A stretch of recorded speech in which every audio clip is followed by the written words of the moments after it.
पहिल्या तर मागणी सर आमची ही आहे की जी आता 4 जानेवारीची एक्झाम होणार आहे ती आता थोडी पुढे गेली पाहिजे आणि मेन आमची महत्वाची पहिली मागणी ही आहे की ज्यांचं वय डिबार झालेलं आहे त्यांच्यासाठी वयोमर्यादा जी आहे ती तुम्ही वाढवली पाहिजे. हे आमच्या अभ्यास झालं 2 वर्ष झालं अभ्यास करत आहे मी सध्या. सर आता आमची एक्झाम 4 तारखेला म्हणजे जवळ आलेली आहे, तरी पण शासनाने अजून काहीच निर्णय दिलेला नाही.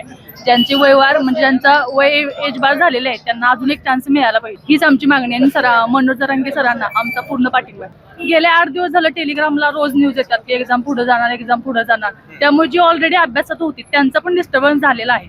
त्यामुळे एक्झाम ही पुढे गेलीच पाहिजे. काय एकंदरीत बघायला गेलं तर सरकारला असेल, शासनाला असेल, मुख्यमंत्र्यांना असेल, काय सांगू इच्छिता?